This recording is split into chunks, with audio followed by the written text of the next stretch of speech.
Eu passei 3 dias cozinhando para a festa de formatura da minha neta. Decorei 60 cadeiras no quintal. Bordei os guardanapos com as iniciais dela. E quando meu filho chegou, ele olhou para tudo aquilo e disse: "Mãe, a gente não precisa mais de você. Isso aqui parece festa de roça. Se quiser ir no restaurante, a gente te espera lá, mas troca de roupa que você tá fedendo a gordura." Naquela noite, eu deveria estar jantando com minha família, mas estava sozinha olhando para as cadeiras vazias. Mas o que meu filho não sabia é que aquela humilhação ia mudar minha vida para sempre, só que não do jeito que ele esperava. Mas antes de eu continuar, verifique se você já se inscreveu no canal, deixe seu like. E me conte nos comentários de onde você está ouvindo minha história. Quero muito saber até onde ela já chegou. Acomodei o último centro de mesa com flores de primavera frescas e olhei meu jardim. 60 cadeiras brancas brilhavam sob o sol da tarde, esperando os convidados. Sou Carmen Aparecida de Souza, 67 anos, antiga dona do buffet Sabor da Carmen. Meu filho Ricardo não sabe que o respeito se cozinha em fogo lento, mas está prestes a provar um prato que nunca imaginou. Tudo estava perfeito, exatamente como havia planejado durante meses. O aroma do frango com quiabo, minha especialidade, começava a escapar das panelas de barro na cozinha e se misturava com o cheiro doce dos jasmins que subiam pelas paredes do quintal. Passei 3 dias inteiros temperando os frangos, cortando o quiabo miudinho, cuidando para que a carne ficasse tão macia que se desmanchasse só de olhar. Não era um esforço qualquer. Era a festa de formatura da minha neta Letícia, minha única neta. A luz dos meus olhos que acabara de terminar o curso de engenharia civil. Eu mesma me ofereci para organizar a celebração, não para economizar dinheiro deles, mas porque queria dar à minha menina algo feito com amor, algo com raiz, algo que nenhuma empresa de eventos moderna poderia jamais copiar. Alisei meu avental bordado, esse que só uso nas ocasiões especiais, e olhei o relógio. Eram 5h50 da tarde. Os convidados estavam marcados para as 6h30. Tudo cronometrado com a precisão que me caracterizou durante os 35 anos em que dirigi meu negócio de buffet. Antes de me aposentar, nesta cidade do interior de Minas, não tinha casamento, batizado ou festa de santo que não levasse minha comida. O pessoal dizia que a comida da Dona Carmen tinha o poder de curar brigas de casal e acalmar as sogras mais difíceis. Agora, mesmo sem trabalhar para o público, minhas mãos não esqueceram o ritmo da cozinha nem a arte de servir. Escutei o motor de uma caminhonete freando bruscamente na frente do portão de ferro. Sorri pensando que talvez Ricardo e sua esposa Débora vinham cedo para me ajudar com os últimos detalhes, ou para trazer Letícia antes que chegasse o resto da família. Sequei as mãos e caminhei até a entrada, sentindo aquele orgulho gostoso que dá numa mãe quando pode receber os seus. Mas quando Ricardo desceu do veículo, não vi alegria no rosto dele.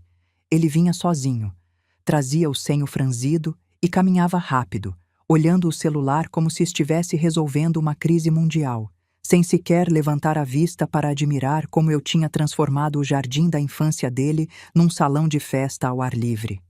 "Oi, filho", eu disse, abrindo os braços para cumprimentá-lo. Chegou na hora certa para provar o tempero antes que... Ricardo parou seco, desviando do meu abraço com um movimento rápido, como se tivesse pressa de tirar um peso das costas. Olhou as mesas postas, as 60 cadeiras perfeitamente alinhadas, as guirlandas de luzinhas que cruzariam o quintal quando escurecesse, e soltou um suspiro de fastídio. "Mãe, a gente precisa conversar rápido porque estou com o tempo contado", disse sem tirar os óculos escuros. Senti um frio de repente no estômago. Aquele que te avisa quando vem uma má notícia, mesmo com o sol da tarde ainda esquentando as pedras do chão. "O que foi, meu filho? Aconteceu alguma coisa com a Letícia?" Perguntei, levando a mão ao peito. Não, a Letícia tá bem. Ela tá no salão de beleza com a Débora", respondeu ele, movendo a mão como quem tira a importância das coisas. "O assunto é a festa. Olha, mãe, a gente pensou melhor e decidiu fazer a comemoração em outro lugar." Fiquei imóvel. O barulho dos passarinhos nas árvores pareceu parar por um segundo.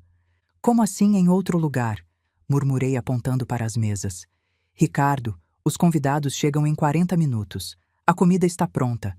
O frango com quiabo, o angu, A farofa da vovó que a Letícia tanto gosta. Tudo está aqui.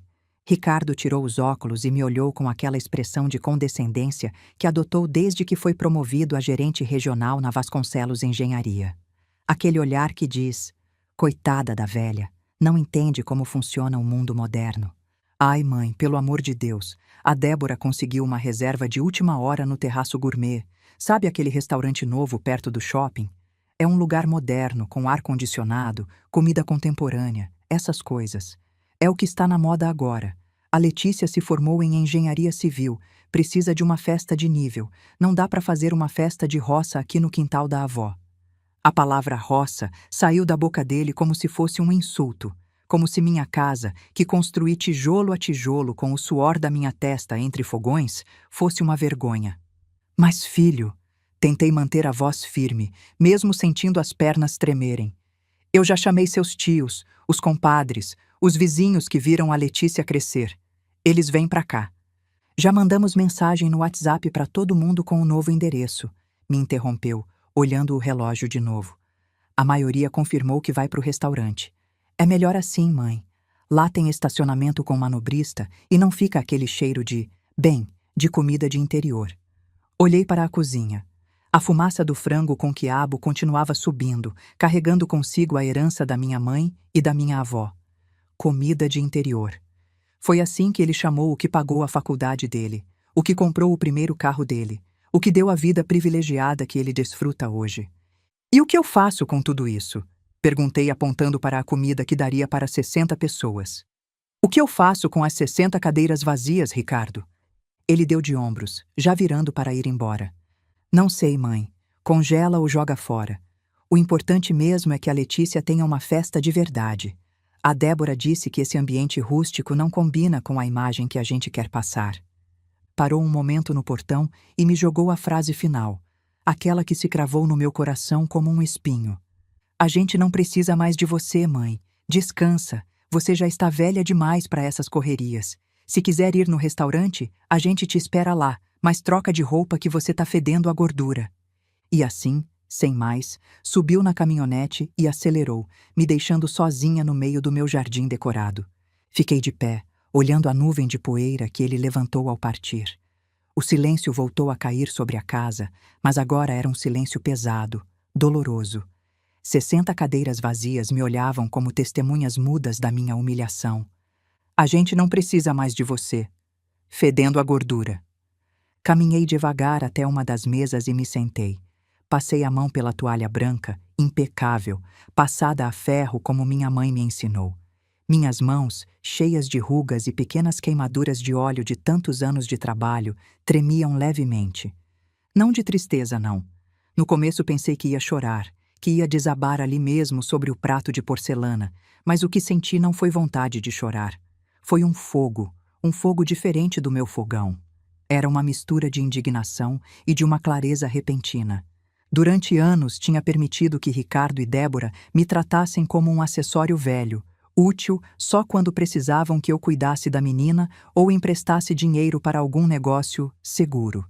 Tinha me feito pequena para que eles se sentissem grandes. Tinha aceitado os desaforos deles pensando que assim são os jovens de hoje em dia.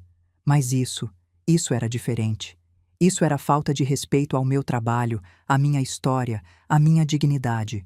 Desprezar a comida é um pecado, mas desprezar as mãos que a prepararam com amor é uma traição. Me levantei e caminhei até as panelas. Levantei a tampa do caldeirão maior. O frango com quiabo brilhava perfeito, cheirando a alho, coentro e amor. Era uma comida digna de reis. Jogar fora? Congelar para comer sobras durante meses sozinha na minha cozinha? Nem pensar, Ricardo, disse em voz alta. E minha voz soou firme no jardim vazio. Eles achavam que por eu ser velha, meu mundo terminava nas 4 paredes desta casa. Achavam que minha única função era esperar as migalhas de atenção deles. Não sabiam que Carmen, a do sabor da Carmen, ainda tinha contatos, ainda tinha nome e, principalmente, ainda tinha um coração que sabia onde estava o verdadeiro valor das coisas. Entrei em casa e procurei minha agenda telefônica, aquela velha agenda de couro gasto onde anotava os pedidos dos meus clientes antigos. Procurei na letra A. Ali estava: Abrigo Municipal Lar São Francisco. E logo embaixo, o número pessoal de seu Antônio, o diretor do abrigo para moradores de rua e famílias carentes, que ficava do outro lado da linha do trem, na área que meu filho jamais pisaria com medo de sujar os sapatos. Mas antes de ligar, olhei pela janela. O quintal estava pronto, decorado, esperando. E de repente me lembrei dos 3 dias que passei preparando tudo aquilo. 3 dias antes, quinta-feira. Tinha acordado às 4 da manhã, quando o céu ainda estava escuro. Não por obrigação, mas por empolgação. Minha neta ia se formar. Minha Letícia, engenheira. Fui direto para a cozinha e tirei os 15 frangos caipiras da geladeira. Frangos de verdade, comprados no sítio da Dona Marieta, que criava as aves soltas no terreiro. Nada de frango de granja congelado. Cada um pesava quase 2 quilos. Comecei a limpar um por um, com paciência. Tirei as penugens que ficam grudadas na pele, lavei em água corrente, sequei com pano limpo. Minha mãe me ensinou: Carmen, frango mal feito estraga a festa inteira. Depois veio o tempero. Alho socado no pilão, nada de pasta pronta, limão espremido na hora, sal grosso, não esse sal refinado que não tem gosto de nada, pimenta do reino moída, coentro fresco do meu canteiro. Coloquei os frangos numa bacia enorme de plástico, aquela que uso há 20 anos, e despejei o tempero. Massageei cada pedaço, garantindo que penetrasse bem na carne. Meus braços doíam, mas eu não parava. Isso era amor se transformando em comida. Cobri a bacia com um pano limpo e guardei na geladeira. 24 horas no mínimo, falei sozinha, repetindo as palavras da minha avó. Frango temperado com pressa não tem alma. Sexta-feira. Acordei de novo cedo. Hoje era dia de preparar o quiabo e o angu. Fui na feira às 6 da manhã. Seu Joaquim, o feirante que conheço há 30 anos, separou para mim os melhores quiabos, pequenos, verdes, sem mancha. Dona Carmen, quando a senhora some, fico preocupado. Achei que tinha parado de cozinhar. Parar nunca, seu Joaquim. É formatura da minha neta. Então esses quiabos são presente meu. Não aceito, não. Voltei para casa com 5 quilos de quiabo, 6 espigas de milho verde para fazer o angu de milho fresco e o coração quentinho pela gentileza do seu Joaquim. Cenei na varanda para cortar o quiabo, cada um cortado em rodelas fininhas, do mesmo tamanho, para fritar por igual. Levei 4 horas, 4 horas sentada, cortando, lembrando de cada festa que fiz na vida. Depois fui decorar o quintal. Meu vizinho, seu Pedro, me ajudou a esticar o varal de luzinhas de ponta a ponta. Dona Carmen, isso aqui vai ficar bonito que nem casamento. Arrumei as 60 cadeiras em semicírculo, deixando espaço no meio para dança. Cobri 8 mesas redondas com toalhas brancas que passei 2 vezes para ficarem perfeitas. No centro de cada mesa, coloquei um vaso simples com margaridas do meu jardim. Quando anoiteceu e liguei as luzes pela primeira vez só para testar, tive que segurar as lágrimas. Estava lindo. Simples, mas lindo. Do jeito que Letícia merecia. Sábado de manhã. O dia da festa. Acordei às 3 da manhã. Não conseguia mais dormir de tão nervosa. Coloquei os frangos temperados para fritar aos poucos. 15 frangos não se frita de uma vez. É paciência. Óleo quente, mas não fervendo. Cada pedaço dourado por igual. O cheiro tomava conta da casa toda, escapava pelas janelas, perfumava a rua. Enquanto os frangos fritavam, refogava o quiabo em outra panela. Alho, cebola, cheiro verde. O quiabo não podia ficar babento. Tinha que estar sequinho, crocante. Segredo: fogo alto e cozinhar rápido. O angu eu fiz por último. Milho batido no liquidificador com água, coado na peneira fina. Fervia o caldo de frango que sobrou e ia adicionando o milho aos poucos, mexendo sem parar para não embolar. Braço doendo, suor escorrendo, mas o angu ficou perfeito, macio, cremoso, com aquele gostinho de milho de verdade. Às 3 da tarde tudo estava pronto. Os frangos dourados empilhados nas travessas, o quiabo ainda quentinho na panela de barro, o angu tampado com pano limpo para manter morno, o bolo de 3 andares na mesa principal, os brigadeiros brilhando nas travessas de vidro. Olhei para tudo aquilo e senti orgulho. 3 dias de trabalho. 3 dias de amor. 3 dias da minha vida transformados em comida. Foi quando ouvi o barulho da caminhonete de Ricardo chegando. Balancei a cabeça, voltando ao presente. Peguei o telefone e disquei o número de seu Antônio. Alô? Respondeu uma voz cansada e rouca. Antônio, é a Carmen. Carmen do buffet, sabor da Carmen. Houve uma pausa breve e logo a voz se animou. Dona Carmen, que milagre ouvir a senhora. Em que posso ajudar? Não, Antônio, pelo contrário. Estou ligando porque tenho um problema, mas acho que é uma bênção disfarçada para seu pessoal. Pode falar, Dona Carmen. Tenho comida pronta para 60 pessoas e não é qualquer comida, Antônio. É frango com quiabo do bom, angu fresquinho, farofa da minha avó, bolo de 3 andares. Tenho mesas postas, toalhas passadas, música e flores. Ouvi Antônio prender a respiração do outro lado da linha. Eu sabia que o abrigo sempre tinha dificuldade para conseguir doações, que muitas vezes tinham que esticar uma sopa aguada para dar de comer para 50 bocas. Dona Carmen, é sério isso? E para quando seria? Para agora mesmo, Antônio. Para hoje.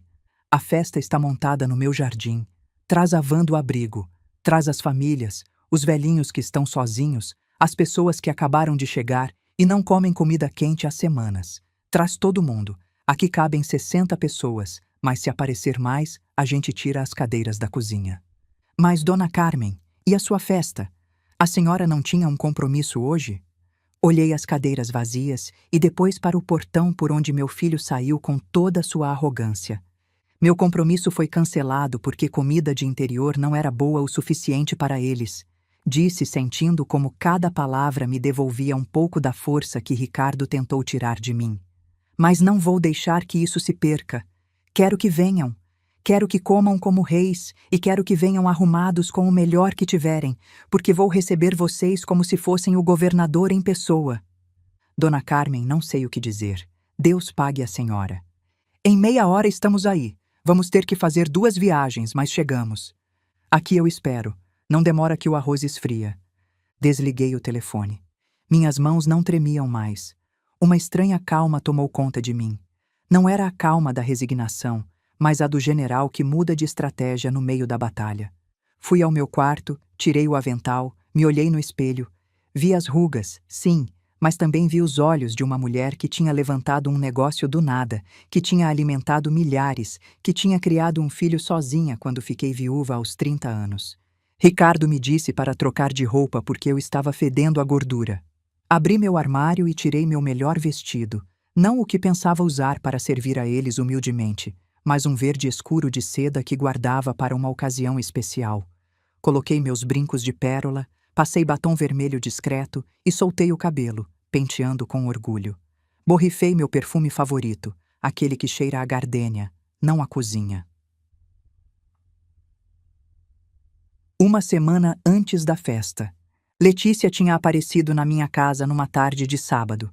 Eu estava na cozinha testando o tempero do frango quando ouvi a campainha. Vó! Ela gritou entrando com aquele sorriso largo que eu não via há meses. Minha neta estava linda como sempre, mas tinha uma tensão no rosto que não conseguia esconder completamente. Minha filha, que surpresa boa! Abracei ela apertado. Veio ajudar a avó? Vim sim, e vim comer também. A casa da mãe tá um estresse insuportável. Ela só fala de restaurante, de roupa, de foto pro Instagram. Eu só quero paz, vó. Letícia sentou na mesma cadeira onde sentava quando era criança, balançando as pernas exatamente do mesmo jeito. Vó, faz um pouquinho do frango com quiabo para eu provar? Só um pouquinho? Esse aí só fica pronto na hora da festa, menina. Mas toma aqui, prova o caldo. Dei uma colherada do caldo para ela. Letícia fechou os olhos e quando abriu estavam marejados. Vó, esse gosto é a minha infância inteira. É a receita da sua bisavó, minha filha, da mãe da minha mãe. Essa receita tem 100 anos.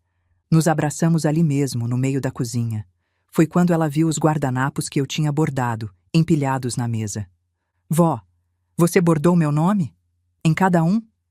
Bordei, minha filha. Suas iniciais. L.S. Letícia Souza. Letícia pegou um dos guardanapos com cuidado, como se fosse uma relíquia. A mãe ia comprar guardanapo de papel. desses descartáveis do mercado. Ela ficou em silêncio por um momento, passando os dedos pelas iniciais bordadas. Vó, eu preciso te contar uma coisa.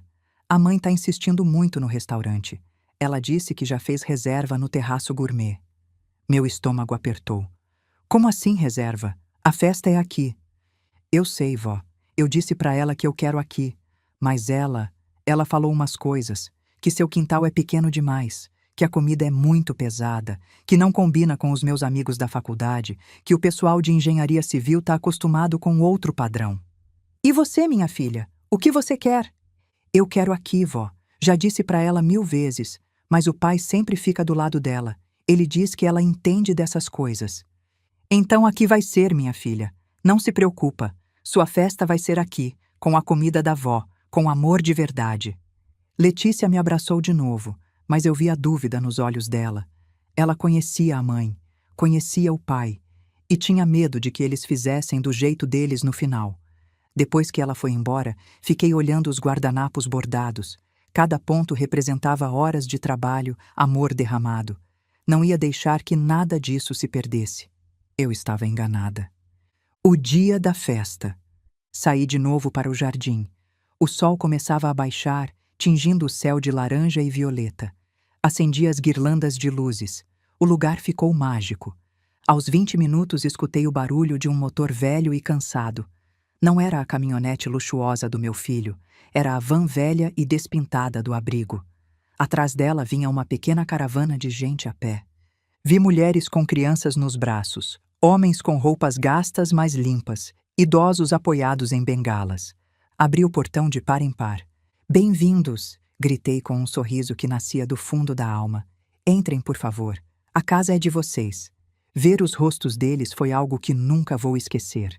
Entravam com timidez, olhando as luzes, as flores, as mesas postas com tanta elegância como se tivessem medo de quebrar algo com o olhar. Um senhor mais velho tirou o chapéu e o apertou contra o peito, com os olhos cheios de lágrimas ao ver as panelas de barro fumegantes. Sentem onde quiserem, eu ia indicando, guiando-os para as cadeiras. Hoje todos são convidados de honra. Seu Antônio desceu da van e me deu um abraço que quase quebrou minhas costelas. A senhora não sabe o que isso significa para eles, dona Carmen. Hoje é aniversário da Mariana, aquela menininha ali. Apontou para uma pequena de uns 7 anos com o vestido remendado. A mãe dela estava chorando porque não tinha nem um pãozinho para dar para a menina. Pois hoje Mariana vai ter bolo de 3 andares, disse sentindo um nó na garganta, mas dos bons. A música começou a tocar. Coloquei uma playlist de sertanejo raiz e MPB clássica. Comecei a servir. Não deixei ninguém me ajudar. Eu queria fazer isso. Queria ver os olhos deles quando colocava o prato cheio de frango com quiabo no lugar. Queria ouvir os "Obrigado, senhora. Deus abençoe, mãe. Nunca comi nada tão gostoso." O jardim se encheu de risadas, de barulho de talheres, de vida. Não tinha pose. Não tinha gente olhando o celular para ver se o lugar era instagramável. Havia fome, sim, mas também havia uma gratidão genuína que preenchia o espaço que meu filho tinha deixado vazio com seu desprezo. Enquanto eu servia mais angu quentinho, meu celular vibrou no bolso. Era a mensagem de Ricardo, provavelmente uma foto do terraço gourmet com seus petiscos minúsculos. Não olhei, não me importava. Mas o que eu não sabia, e o que Ricardo tampouco imaginava, era que entre os convidados que seu Antônio trouxe, havia alguém que não se encaixava no perfil normal do abrigo. Um homem calado, de barba grisalha, que comia com uma educação impecável e observava cada detalhe do meu jardim e da minha comida com uma atenção quase clínica. Me aproximei da mesa dele para oferecer mais suco de caju. "Está tudo bem, senhor?" perguntei. Ele me olhou com os olhos cinzentos, penetrantes e inteligentes. Limpou a boca com o guardanapo de pano e assentiu devagar. "Dona Carmen, a senhora preparou este frango?" "Sim, senhor. É a receita da minha bisavó." "É extraordinário", disse ele sem parar de me olhar. "Faz anos que procuro esse sabor. Anos. Meu nome é Henrique. Meu carro quebrou perto daqui e seu Antônio me ofereceu ajuda. Aceitei vir para o abrigo esperar o mecânico, mas acho que o destino tem formas curiosas de operar. Não dei muita importância naquele momento. Estava ocupada demais sendo feliz vendo as crianças correrem pelo meu jardim. A noite caiu e a festa estava no auge.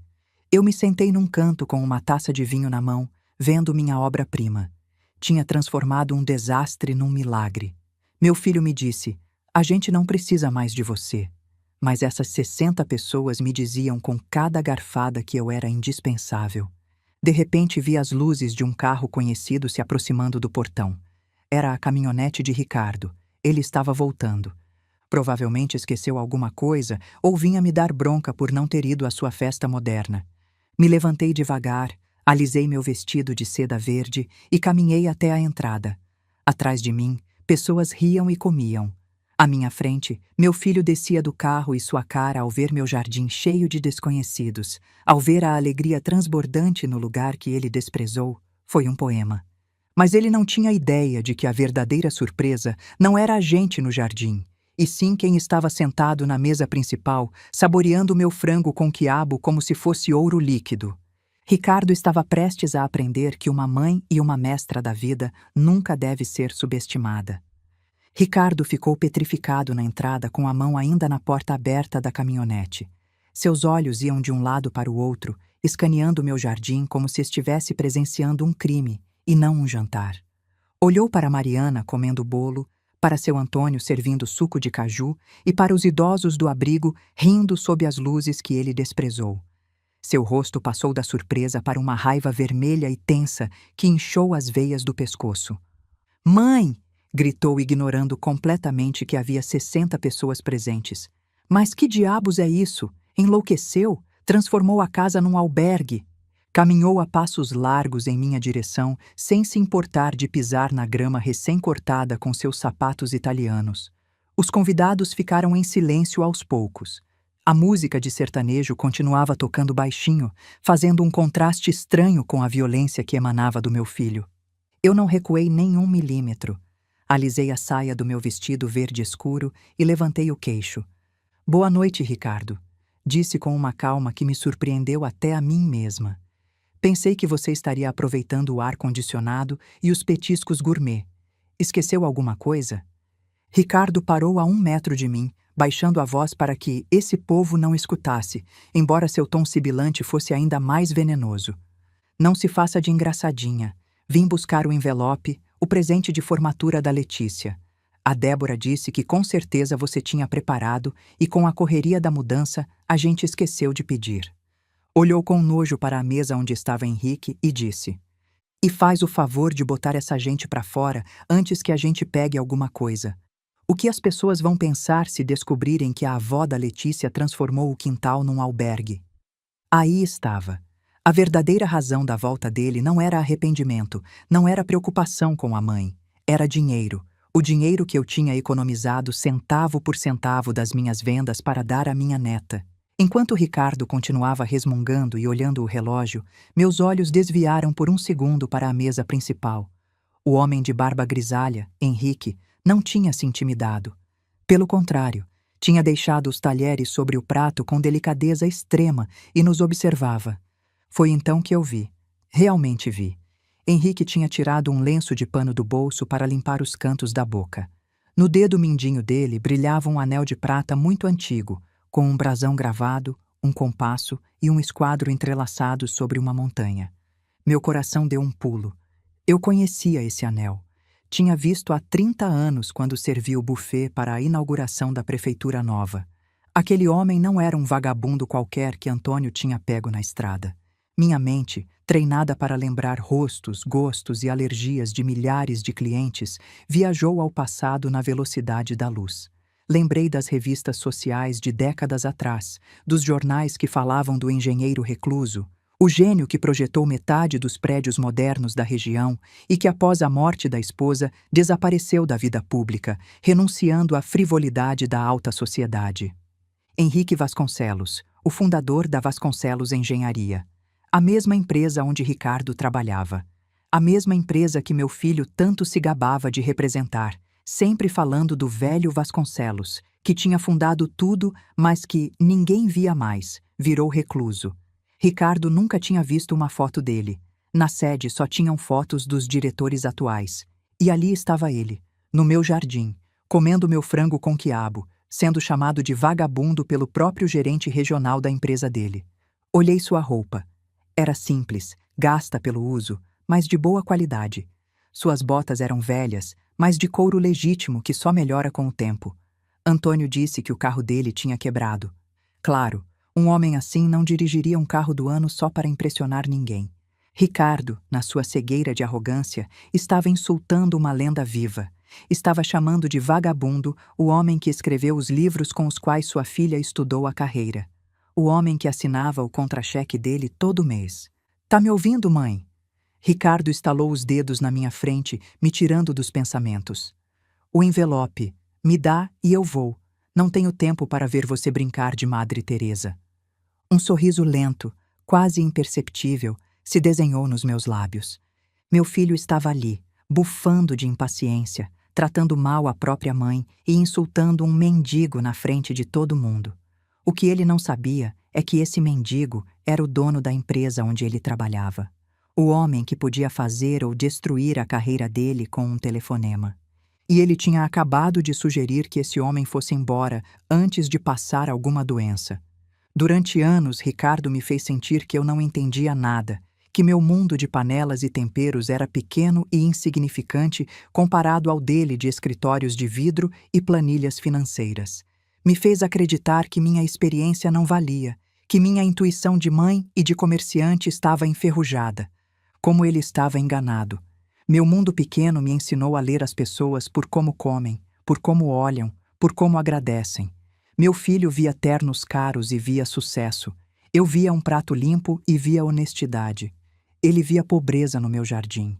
Eu via sentado na mesa 3 o futuro da minha neta. O envelope está no meu quarto, Ricardo, disse com suavidade. Mas não vou buscá-lo agora. Estou atendendo meus convidados. Ricardo abriu a boca incrédulo. Seus olhos se injetaram de raiva.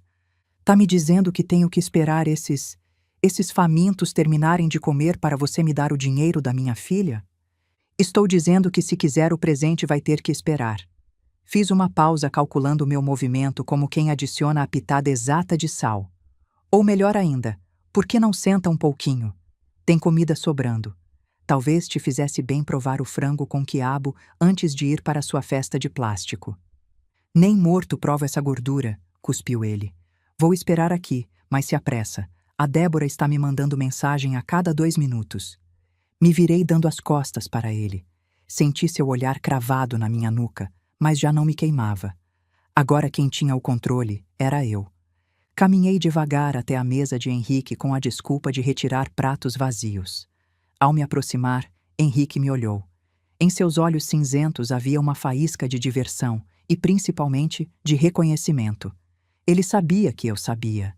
E, mais importante ainda, ele tinha escutado cada palavra desprezível que saiu da boca do meu filho.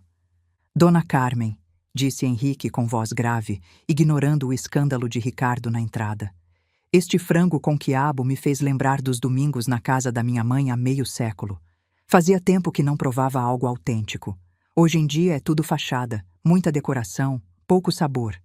Falava da comida, mas nós dois sabíamos que falava de muito mais. A autenticidade é um ingrediente caro, seu Henrique. Respondi em voz baixa, usando seu título pela primeira vez. Ele arqueou uma sobrancelha, surpreso de que eu o reconhecesse, mas depois sorriu com cumplicidade. Não disse nada, apenas assentiu levemente e tomou seu suco de caju como se fosse o melhor champanhe do mundo. Voltei para a cozinha com o coração batendo a 1000 por hora. Meu cérebro trabalhava freneticamente. Tinha no meu jardim o ídolo da minha neta e meu filho, o tolo que acabara de desprezá-lo. Podia dizer a Ricardo quem era aquele homem. Podia gritar: imbecil! Esse vagabundo poderia comprar sua empresa com o troco do bolso. Mas não, isso seria fácil demais. Isso não ensinaria nada a Ricardo. Ele só mudaria a atitude por interesse. Ficaria servil e falso, como sempre fazia com gente de dinheiro. Não, a lição tinha que ser mais profunda. Tinha que cozinhar em fogo lento.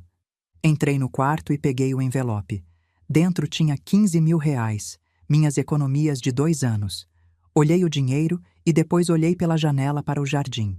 Ricardo estava encostado na caminhonete, digitando furiosamente no celular, sem se dignar a olhar para ninguém. Tomei uma decisão. Tirei o dinheiro do envelope e guardei numa lata de biscoito no fundo do armário. O envelope ficou vazio. Peguei uma folha de papel e uma caneta. Escrevi um bilhete rápido, dobrei e coloquei dentro do envelope. Saí de novo. A noite estava fresca, mas eu sentia um calor reconfortante no peito. Aqui está, disse a Ricardo estendendo o envelope, mas sem soltá-lo quando ele agarrou. Mas quero te pedir um favor, filho. Que é? Ele puxou o envelope, mas eu segurei com força. Meus dedos, calejados pelo trabalho, eram mais fortes do que ele lembrava. Quero que entre e cumprimente só 5 minutos que ligue para a Letícia na minha frente e leve um pote de comida para ela. Sei que ela gosta do meu frango com quiabo, mesmo que para você cheire a interior. Ricardo bufou, olhando para o céu como pedindo paciência. Mãe, pelo amor de Deus, tá bom, se isso faz eu ir embora mais rápido, mas não vou cumprimentar ninguém de mão. Não precisa, disse soltando o envelope. Só entra. Ricardo guardou o envelope no bolso interno do paletó sem abrir. Erro crasso. Nunca aceite um pacote sem ver o conteúdo. Isso eu ensinei para ele quando era criança. Caminhou atrás de mim para a área das mesas. Sua presença era como uma nuvem negra num dia ensolarado. Mas eu precisava que ele estivesse perto. Precisava que Henrique o visse bem de perto. Boa noite, murmurou Ricardo para o ar sem olhar ninguém nos olhos. Ninguém respondeu, exceto seu Antônio, que sempre foi um santo, e levantou a mão em sinal de paz. Ricardo ficou parado perto da mesa de doces, de braços cruzados, irradiando desconforto. Pronto, já cumprimentei. Agora me dá o pote com comida para a Letícia e eu vou embora. Nesse momento, Henrique se levantou. Era um homem alto e, embora sua roupa fosse velha, se ergueu com uma dignidade que fez Ricardo, por puro instinto, dar um passo para trás. Henrique caminhou até nós. Ricardo o olhou com desdém, franzindo o nariz. Dona Carmen, disse Henrique, ignorando olimpicamente meu filho, gostaria de lhe pedir um favor. Diga, seu Henrique. Entendo que sua neta é engenheira civil. Ouvi o senhor, disse a palavra com uma ironia deliciosa. Mencionar que ela se formou hoje. Ricardo soltou uma risadinha zombeteira. Vô, ela é engenheira, mas não acho que ela precise de conselho sobre como construir barracos de madeira. O jardim ficou em silêncio absoluto. Seu Antônio levou as mãos à boca. Eu senti o sangue ferver, mas vi o olhar de Henrique. Ele não estava ofendido. Estava avaliando. Estava medindo meu filho como um engenheiro mede uma estrutura prestes a desabar. O senhor tem razão, disse Henrique com uma voz suave e perigosa.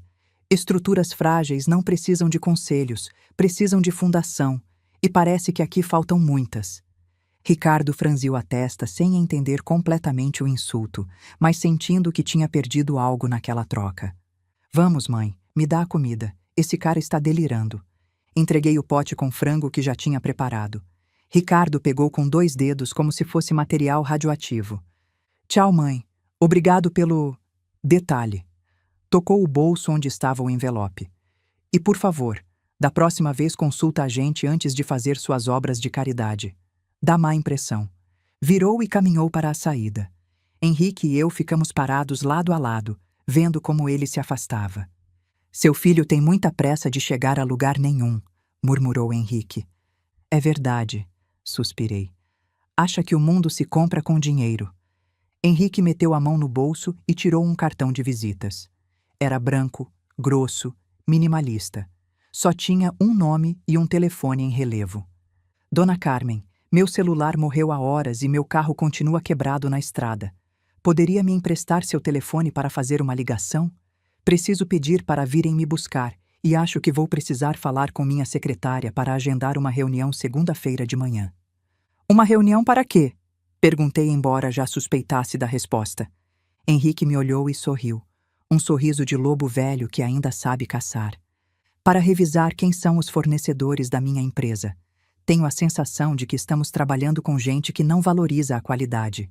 E isso, Dona Carmen, vai acabar muito em breve. Estendi meu telefone. Enquanto ele discava, ficamos ali na cozinha, eu lavando pratos, ele esperando alguém atender. Alô, Sebastião? Sou eu. Sim, estou bem. Escuta, Preciso que você venha me buscar. Não, não precisa trazer o motorista. Você mesmo vem. Anota o endereço.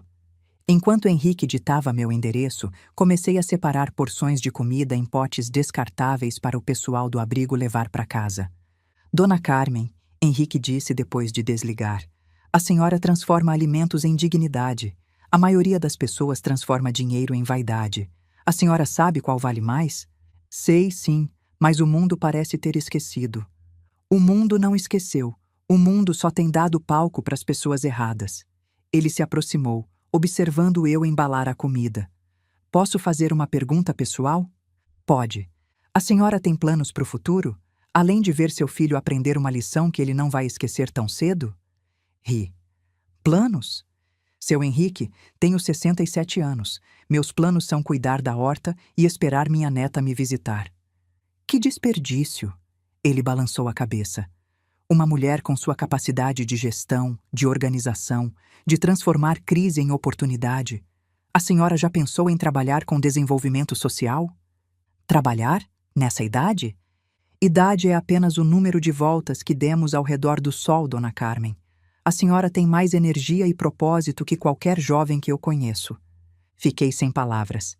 Ninguém nunca tinha falado assim comigo, nem quando tinha 30 anos e tocava o buffet. Se for para fazer diferença de verdade, falei devagar, eu aceito, seu Henrique. Ele sorriu. A gente acerta os detalhes na segunda-feira, disse pegando o telefone que tocava. Meu motorista chegou. Foi até a porta, mas antes de sair, virou para mim. Dona Carmen, seu filho disse que a senhora fede a gordura. Ele está errado. A senhora cheira a legado. Grande diferença.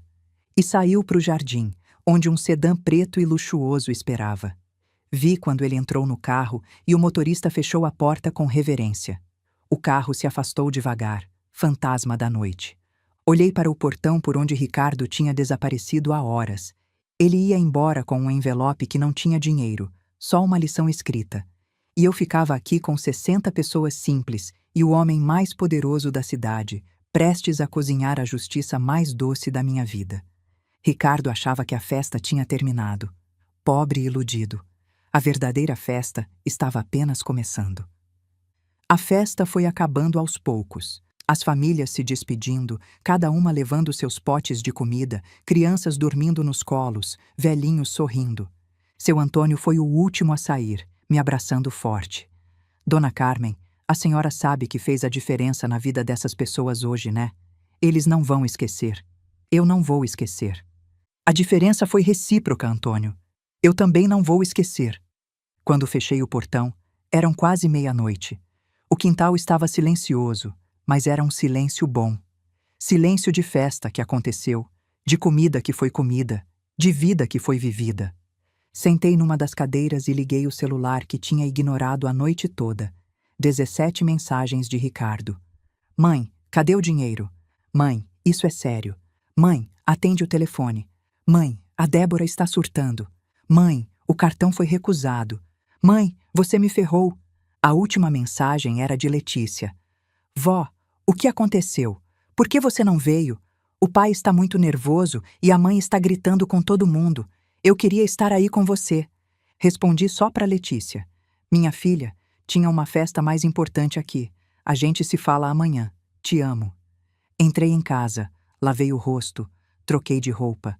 Deitei na cama, mas não conseguia dormir. Não de arrependimento, de antecipação. Segunda-feira prometia ser interessante. Enquanto eu adormecia finalmente lá pela 1 da manhã, Ricardo estava vivendo seu próprio pesadelo a poucos quilômetros dali. Eu não estava lá para ver, mas Letícia me contou depois, com detalhes que ela nunca vai esquecer. A festa no terraço gourmet estava terminando. Letícia linda no vestido branco, os amigos da faculdade todos arrumados, fotos infinitas na parede de neon rosa escrito Engenheira Letícia. Débora tinha postado 20 fotos no Instagram. Tudo perfeito, tudo vazio. O garçom trouxe a conta numa pastinha de couro preta. Ricardo abriu confiante, viu o número, R$ 4.750, e sorriu. Nada que o presente da mãe não cobrisse. Ainda sobraria troco. Foi quando ele lembrou que não tinha aberto o envelope. colocou a pasta de lado e tirou o envelope do bolso interno do paletó. Por um segundo, sentiu que estava mais leve do que deveria. Abriu. Só tinha um papel dobrado. Ele abriu o papel. Era minha letra, aquela letra redonda de quem aprendeu a escrever em caderno de caligrafia. Filho, o dinheiro está seguro guardado. Quando você aprender a valorizar o que realmente importa, a gente conversa. Com amor, sua mãe que fede a gordura. Ricardo leu. Releu. Olhou dentro do envelope de novo, como se os 15 mil reais fossem aparecer por mágica. Nada. Ricardo, Débora chamou do outro lado da mesa, sem tirar os olhos do celular. Paga logo, amor. Quero ir no banheiro tirar mais umas fotos. Espera um segundo. Que foi? O dinheiro. Não tá aqui. Débora guardou o celular devagar, aquele jeito que ela fazia quando estava ficando perigosa. Como assim não tá? Minha mãe, ela não colocou o dinheiro. Só tem um bilhete. Sua mãe o quê? A voz dela subiu 3 oitavas. As pessoas nas mesas ao redor começaram a olhar. Letícia baixou a cabeça mortificada. Calma, Débora. Deixa eu tentar o cartão. Ele chamou o garçom de volta, passou o cartão da empresa. Recusado. Passou o cartão pessoal. Recusado. Passou o terceiro cartão, aquele de emergência. Recusado. O gerente do restaurante se aproximou. Um homem de terno com sorriso profissional, mas olhos duros. Senhor, há algum problema? Não. É só... Deixa eu ligar para o banco. Ricardo se levantou e foi para o canto, telefone colado na orelha. Débora ficou na mesa, vermelha de vergonha, sentindo os olhares de pena dos outros convidados. 15 minutos depois, Ricardo voltou suando. A conta tá no limite, os cartões bloquearam. E agora, Ricardo? Débora levantou, esquecendo completamente que estavam em público. Você me prometeu que tinha tudo sob controle, que sua mãe ia dar o dinheiro, e agora eu vou ter que ligar para o meu pai para pagar a formatura da sua filha? Letícia levantou da cadeira. Mãe, para, tá todo mundo olhando. E eu estou ligando? A culpa é do seu pai incompetente e da sua avó miserável que não deu o dinheiro. Não fala assim da avó, Letícia gritou de volta. Ah, agora você defende aquela velha que sabotou a festa da própria neta só para fazer chantagem? Chega! Letícia bateu a mão na mesa. Os copos tremeram. A mesa inteira ficou em silêncio. A avó não sabotou nada. Vocês que cancelaram a festa que ela preparou. Vocês que desprezaram tudo que ela fez. E agora a culpa é dela? A culpa é sempre de vocês. Letícia pegou a bolsa e saiu. Ricardo foi atrás. Letícia, espera! Ela virou no meio do estacionamento, lágrimas descendo. Pai, eu te amo, mas eu tenho vergonha de você, não da avó, de você. Entrou num Uber e foi embora. Deixou Ricardo parado ali, entre os carros, com a gravata frouxa e a vida desmoronando. Débora resolveu pelo celular. Ligou para o pai, que pagou a conta pelo telefone, mas não sem antes dar uma bronca que o restaurante inteiro ouviu no viva voz. Débora, você se casou com um fracassado. Eu avisei. Eles voltaram para casa em silêncio. Um silêncio de casal que sabe que o casamento está rachando, mas ainda não admite em voz alta. Domingo. Passei o domingo inteiro limpando o quintal, guardando as cadeiras, lavando as panelas. Trabalho terapêutico. Cada panela que eu lavava, mais leve meu coração ficava. Ricardo não ligou. Nem Débora. Nem Letícia. Às 4 da tarde, a campainha tocou. Era Letícia, com os olhos vermelhos, mas com um sorriso no rosto. Vó. Abri os braços. Ela se jogou neles e chorou.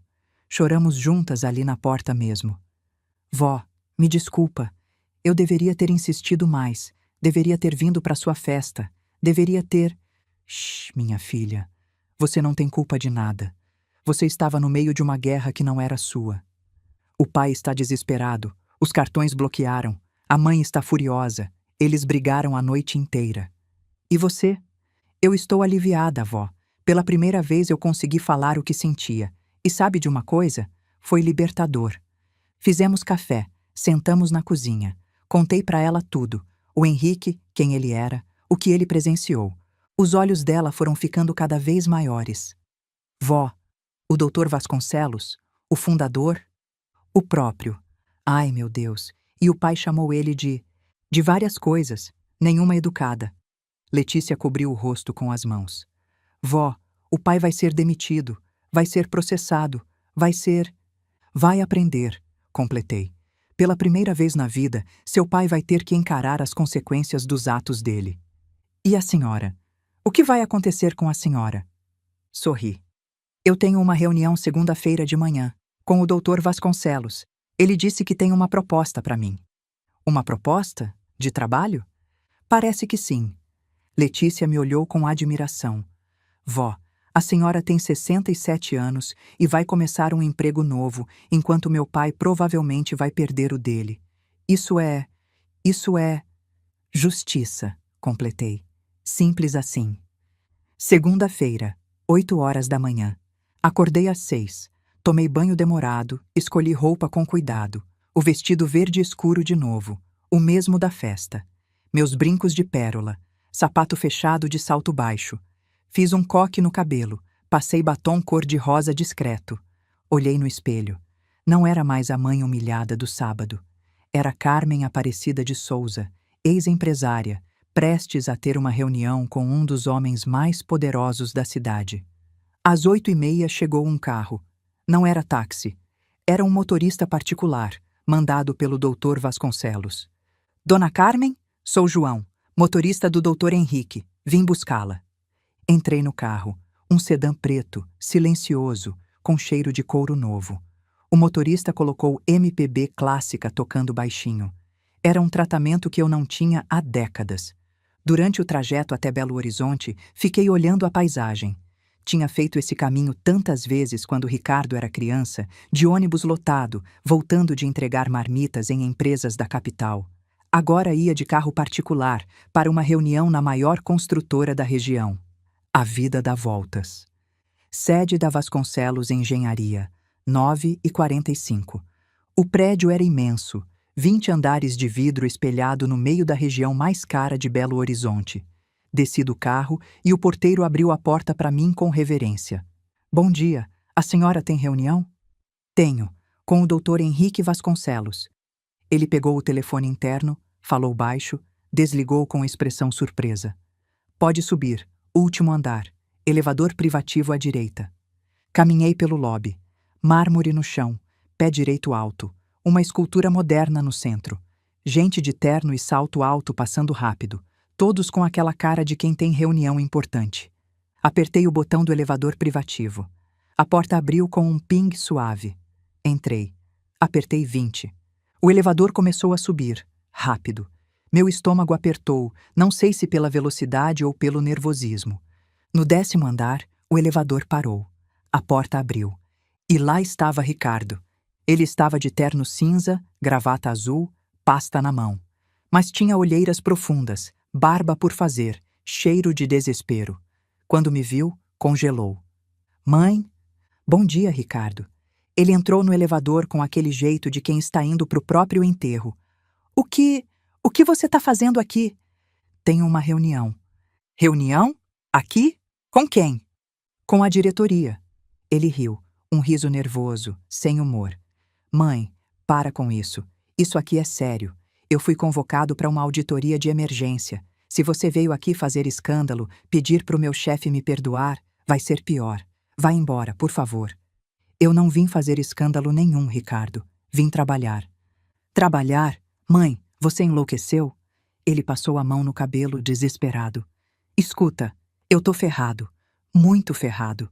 Se eu perder esse emprego, eu perco o apartamento, o carro, tudo. A Débora vai me largar. Eu tô no limite. O elevador continuava subindo. Você devia ter pensado nisso antes de chamar o dono da empresa de vagabundo, falei. O dono da... Do que você tá falando? Aquele homem no meu jardim, o mendigo que você disse que precisava sair antes de passar doença. Era o Dr. Henrique Vasconcelos, o fundador da empresa onde você trabalha. O sangue sumiu do rosto dele. Ficou branco igual papel. Não, não pode ser. Pode sim. E ele ouviu cada palavra que saiu da sua boca. Mãe, me ajuda. Fala para ele que eu não sabia, que eu sou um bom funcionário, que eu... Ricardo, Durante toda a sua vida eu te ajudei, te defendi, te protegi das suas próprias burradas.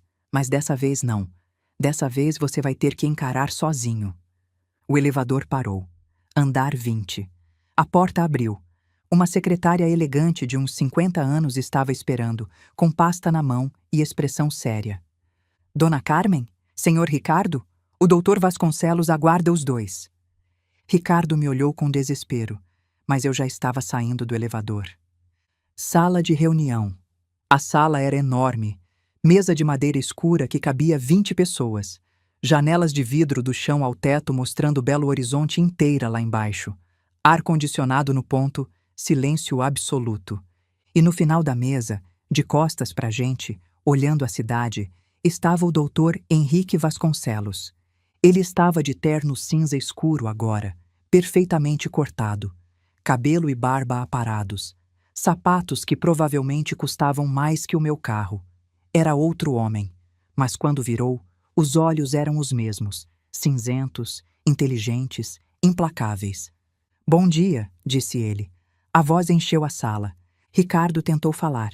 Doutor Henrique, senhor, eu não sabia que o senhor era... Eu nunca...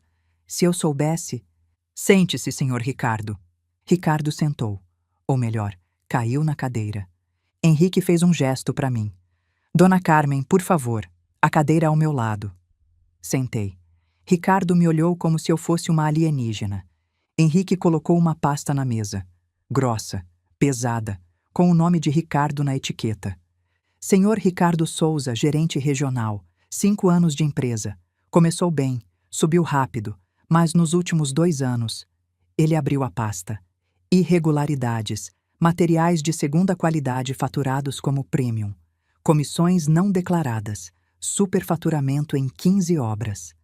Senhor, eu posso explicar. Pode, para o Ministério Público também, se preferir. Ricardo empalideceu ainda mais. Achei que ele fosse vomitar ali mesmo. Doutor Henrique, por favor, eu tenho família, dívidas. Se o senhor me demitir, eu não sei o que faço. Família? Henrique repetiu. Ele se virou para mim. Dona Carmen, o senhor Ricardo tem família? Tem sim, respondi. Uma mãe que ele disse que fedia a gordura, uma filha que ele envergonhou, uma esposa que só está com ele pelo dinheiro. Ricardo baixou a cabeça. Vou dar 2 opções ao senhor, Ricardo. Henrique continuou. A primeira, demissão por justa causa, processo criminal, provavelmente prisão. A segunda... Ele olhou para mim. A segunda depende da sua mãe. Ricardo levantou a cabeça confuso. Dona Carmen, eu ofereci para a senhora um cargo de consultora sênior no nosso novo projeto de desenvolvimento social. A senhora aceitou a proposta no sábado. Agora eu pergunto, a senhora quer que seu filho vá preso ou quer que ele aprenda? Todos os olhos se viraram para mim. O silêncio era tão denso que dava para ouvir o ar-condicionado. Prisão não ensina nada, falei devagar. Ele vai sair de lá pior do que entrou. Mas trabalho duro, humilhante, mal pago, isso ensina. Henrique sorriu. O que a senhora sugere? Ele devolve o dinheiro que desviou, cada centavo. Vende o carro importado, vende os relógios de grife, vende o que for preciso. E depois... Pausa dramática. Ele trabalha para mim, no projeto social, salário mínimo, 6 meses. Se ele provar que aprendeu humildade, aí o senhor reconsidera a situação dele. Ricardo abriu a boca. Fechou. Abriu de novo. Mãe, você quer que eu seja seu subordinado? Quero. E você vai chamar de senhora no ambiente de trabalho. Henrique bateu a mão na mesa rindo. Perfeito. Senhor Ricardo, aceita a proposta ou prefere meus advogados? Ricardo olhou para mim. Pela primeira vez em décadas, olhou para mim de verdade. Viu não a mãe que ele podia manipular, mas a mulher que eu sempre fui. Forte, decidida, cansada de ser pequena. Eu aceito. Ótimo, disse Henrique pegando um contrato já pronto. Assine aqui. Começa amanhã, 7 da manhã. Abrigo São Francisco. Dona Carmen vai te dizer o que fazer. Ricardo assinou com mão tremendo. Foi quando o celular dele tocou. Alto, estridente. Débora. Atenda, ordenou Henrique, no viva voz. Ricardo suava. Apertou-o viva voz. Ricardo, cadê você? O banco ligou, vão tomar o carro, o cartão de crédito cortaram o limite. Minha mãe tá aqui me olhando com aquela cara de eu avisei. O que tá acontecendo? Débora, eu perdi o emprego. Silêncio do outro lado. Depois, como assim perdeu? Fui demitido. Demitido? Demitido? Ricardo, eu não casei com você para virar pobre. Se você perdeu o emprego, acabou. Tá me ouvindo? Acabou. Vou ligar pro advogado da minha mãe agora mesmo. Débora, espera. Esperar nada. E não me vem com história de recomeçar, de aprender, de crescer junto. Eu não sou sua mãe que aguenta tudo calada. Aliás, se aquela velha miserável, egoísta, folgada, fedendo a gordura tivesse dado o dinheiro, nada disso tinha acontecido. É culpa dela. Estendi a mão. Ricardo, resignado, me passou o telefone. Coloquei no meu ouvido. Débora, aqui é a velha miserável. Silêncio mortal. Escuta bem o que eu vou falar. Meu filho vai trabalhar para mim pelos próximos 6 meses. Salário mínimo. Se você quiser ir embora, pode ir. Mas se ficar, vai aprender a tratar a sogra com respeito. Porque agora, minha filha, quem segura as pontas aqui sou eu. Tenha um bom dia. Desliguei. Henrique estava sorrindo de orelha a orelha. Dona Carmen, a senhora é magnífica. Ricardo estava com as mãos na cabeça, quebrado, destruído, mas vivo. Amanhã, 7 da manhã, repeti. Não se atrase, e vem com roupa de trabalho, nada de terno. Os 6 meses. Não vou mentir, os primeiros dias foram terríveis. Ricardo chegava no abrigo de cara fechada, fazendo o corpo mole, reclamando de tudo. O primeiro dia foi o pior. Ele apareceu às 7 da manhã com cara de quem não tinha dormido. Terno e gravata. Ricardo, eu disse roupa de trabalho. Eu não tenho roupa de trabalho, só tenho roupa de escritório. Então vai ter que comprar. Enquanto isso, pede para o seu Antônio uma roupa emprestada. Ele usou uma calça velha e uma camiseta surrada do abrigo.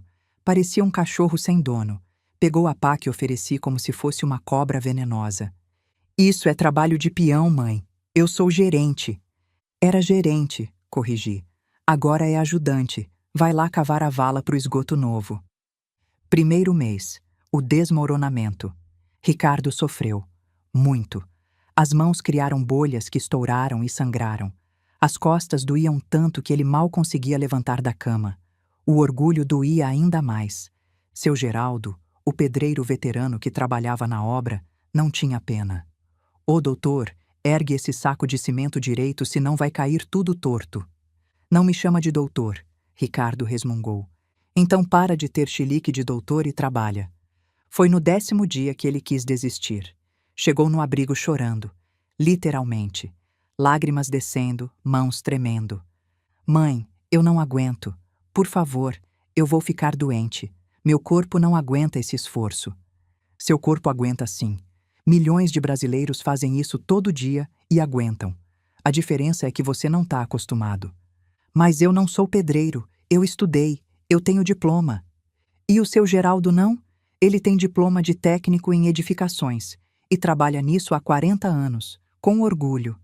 Ricardo ficou quieto. Você quer desistir? Desiste. Mas sabe o que você vai encontrar lá fora? Nada. Sem emprego, sem referências, sem dinheiro, sem esposa. A Débora já entrou com divórcio. Você quer adicionar preso nessa lista? Ele enxugou as lágrimas. Não. Então volta para o trabalho. Foi também no primeiro mês que Débora foi embora de vez. Ricardo tinha ido ao apartamento, que estava prestes a ser retomado pelo banco, buscar umas roupas. Encontrou a casa vazia. Ela tinha levado tudo. Móveis, eletrodomésticos, até as panelas. Deixou um bilhete na geladeira vazia. Não casei para ser pobre. Boa sorte com sua mãezinha. Ele me mostrou o bilhete. Esperava que eu dissesse algo. Conforto, pena, raiva dela. Só disse, pelo menos agora você sabe o que ela era. Segundo mês. A quebra do orgulho. Foi quando Ricardo começou a mudar de verdade. Não porque quis, mas porque não tinha mais escolha. Teve que alugar um quartinho numa pensão. R$ 400 por mês. 8 metros quadrados, banheiro compartilhado, ventilador velho, longe do apartamento de 120 metros com vista para o parque. Teve que aprender a cozinhar. Arroz com ovo todo dia, às vezes nem ovo, só arroz com sal. Teve que pegar ônibus lotado às 5:30 da manhã para chegar ao abrigo às 7. Os mesmos ônibus que eu peguei a vida inteira. Uma manhã, o ônibus quebrou no meio do caminho. Ricardo teve que andar 3 quilômetros debaixo de sol para não se atrasar. Chegou suado, ofegante, com a camisa grudada nas costas.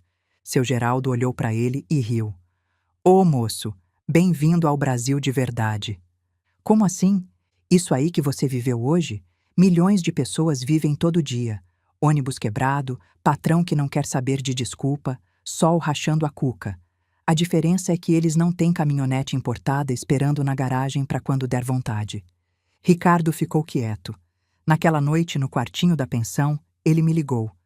Mãe, eu passei a vida inteira achando que era melhor que os outros, que merecia mais, que tinha direito a coisas que os outros não tinham. Hoje eu descobri que eu não sou especial. Sou só mais um. E sabe o que é pior? Isso deveria me deixar triste, mas me deixou aliviado. Por quê, filho? Porque ser especial é cansativo. Ser normal é libertador. Mas algo mudou quando ele parou de reclamar e começou a observar. Viu o seu Geraldo, 62 anos, ensinando o filho de 18 anos a profissão. Meu menino vai ser mestre de obras, vai ganhar bem, vai ter profissão digna. Viu a dona Geralda, ex-moradora do abrigo, agora voluntária, costurando roupas doadas para vender e reverter pro abrigo. A vida me tirou tudo, mas não tirou minhas mãos. Viu o Josué, ex-viciado, trabalhando mais duro que todo mundo, chegando primeiro e saindo último. Tenho que compensar os anos que desperdicei. Uma tarde, Ricardo sentou do meu lado na hora do almoço. Estávamos comendo a marmita que o abrigo fornecia. Arroz, feijão, carne moída, salada simples. Mãe, posso perguntar uma coisa? Pode. Como é que você aguentou?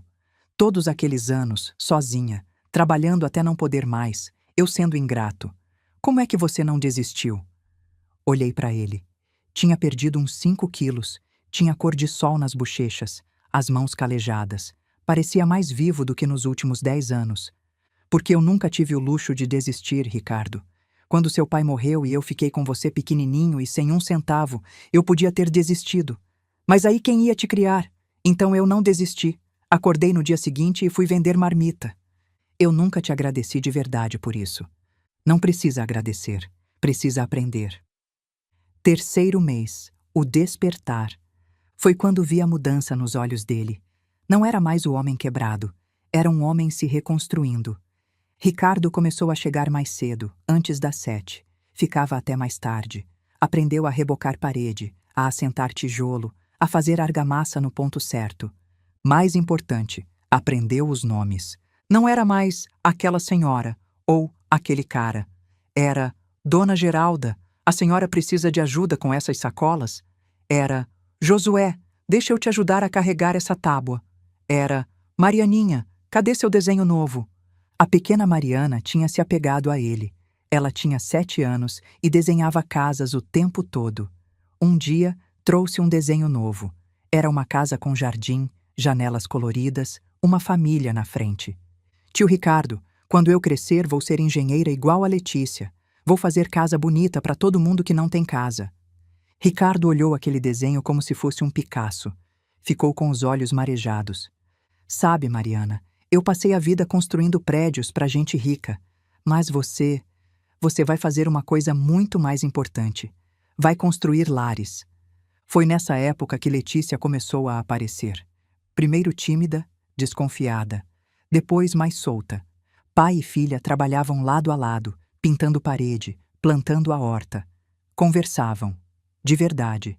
Não aquela conversa superficial de como foi seu dia, mas conversa de alma. Sobre erros, sobre arrependimentos, sobre recomeços.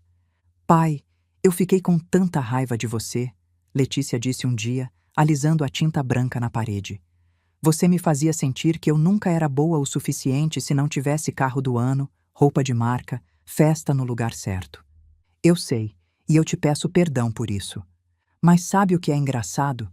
Agora, vendo você aqui, sujo de tinta, suado, trabalhando de verdade, eu nunca senti tanto orgulho de você. Ricardo largou o rolo de pintura e abraçou a filha. Choraram ali, no meio da obra, dois adultos se reconciliando depois de anos de distância. Numa sexta-feira à noite, Letícia apareceu no abrigo de surpresa. Ricardo estava no fundo do terreno, sozinho, lixando uma porta velha que ia ser reaproveitada. Pai? Ele levantou a cabeça. Estava coberto de pó de madeira, com óculos de proteção tortos e a camiseta rasgada no ombro. Filha, o que você está fazendo aqui a essa hora? Vim te ver trabalhar. Ela sentou num banquinho ao lado dele. Posso ficar? Claro. Ficaram em silêncio por um tempo. Ricardo lixando, Letícia observando. Pai, eu nunca te vi tão presente. Antes você estava sempre no celular, sempre com pressa, sempre pensando no próximo compromisso. Agora você está aqui, inteiro. Ricardo parou de lixar. É porque antes eu estava fugindo, filha, fugindo de mim mesmo. Quanto mais eu corria, mais eu me perdia. Agora que eu parei, me encontrei. Eu gosto desse pai novo. Eu também, filha. Eu também. Quarto mês. O propósito. A obra estava ficando bonita. Paredes pintadas de branco e amarelo, telhado novo, janelas que fechavam direito, cozinha com fogão industrial, geladeira grande, pia de inox. Mas mais importante, estava ficando cheia de vida. O abrigo agora tinha capacidade para 80 pessoas. Mães solteiras, idosos, famílias inteiras. Gente que estava invisível para a sociedade, mas que ali tinha nome, tinha voz, tinha vez. E Ricardo estava vendo tudo isso acontecer com as próprias mãos. Teve um dia que chegou um rapaz novo, Marcos, 22 anos. Tinha sido expulso de casa quando assumiu que era gay. Vivia na rua há 3 meses. Estava magro, doente, sem esperança. Seu Antônio o recebeu, deu banho, roupa limpa, comida. O rapaz chorou na frente de todo mundo. Ricardo ficou vendo da porta. Depois veio até mim. Mãe, tem certeza que a gente não pode construir mais um quarto? Ter mais vagas? A verba acabou, filho. E se eu usar o que sobrou da venda do meu relógio, dá para comprar o material? Olhei para ele surpresa. Aquele relógio suíço era a última coisa de valor que ele tinha. Dá sim, mas você tem certeza? Absoluta. Aquele relógio só me dizia as horas. Esse quarto vai dar tempo de vida para o Marcos. Construímos o quarto. Ricardo, seu Geraldo, Josué e eu. Em 2 fins de semana estava pronto. Marcos foi o primeiro a dormir lá. Chorou de novo, mas dessa vez de alegria. Henrique apareceu numa visita surpresa naquela semana. Encontrou Ricardo no telhado, consertando uma goteira. Depois veio falar comigo na cozinha. Dona Carmen, preciso admitir uma coisa. O quê? Quando a senhora propôs essa punição para o seu filho, eu achei que ele ia desistir na primeira semana. Homens como ele, criados no conforto, acostumados a mandar, eles quebram fácil.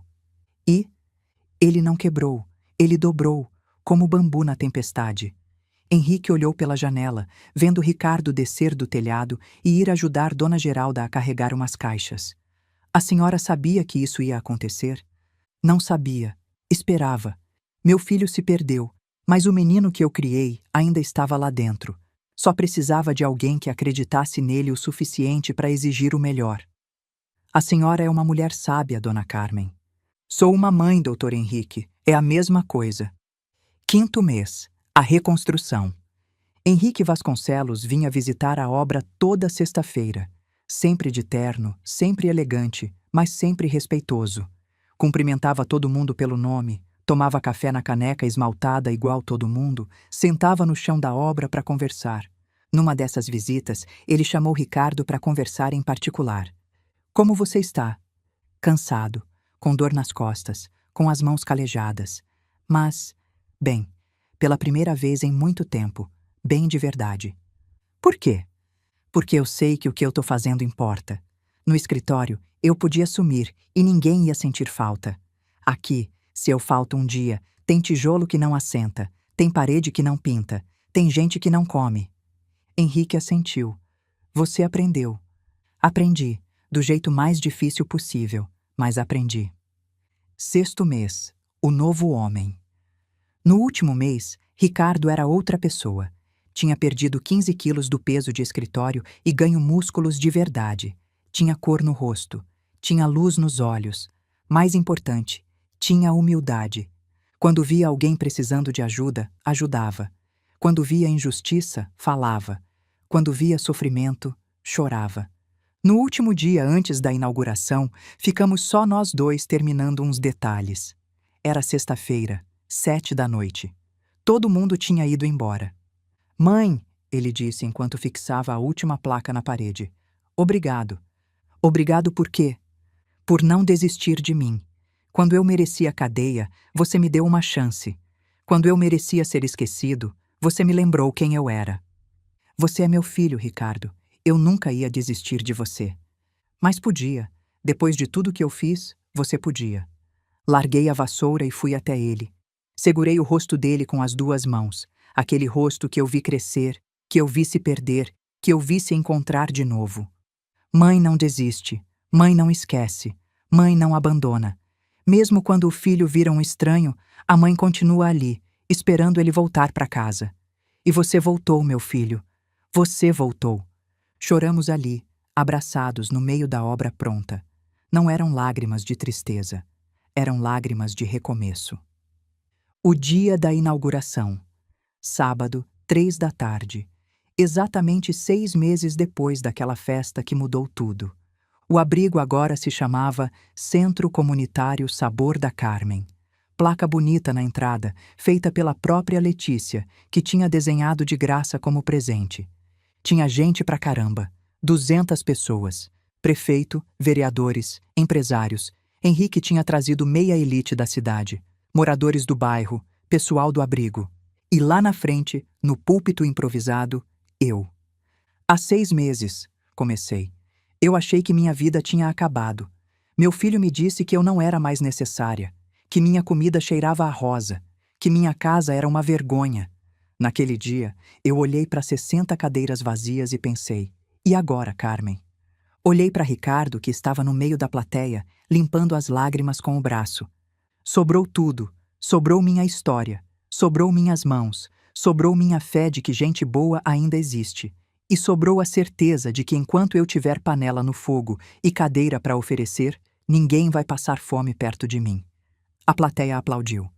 Esse centro não é meu, é de vocês, de cada família que entrar aqui precisando de ajuda e sair com a barriga cheia e a dignidade intacta. Obrigada. Desci do palco. Henrique me esperava embaixo. Dona Carmen, seu período de teste como consultora acabou. A senhora superou todas as expectativas. Quero renovar seu contrato por mais 2 anos, com aumento de 40%. Aceito. Ele se virou para Ricardo. E você, senhor Ricardo? Seus 6 meses acabaram. Você devolveu todo o dinheiro. Trabalhou duro. Não reclamou. Mudou. Ricardo engoliu seco. Tenho uma vaga para você. Coordenador de projetos sociais. Salário bom, benefícios, escritório no prédio principal. De volta ao mundo corporativo. A outra opção é ficar aqui, no campo, com salário menor, mas fazendo diferença real. Você escolhe.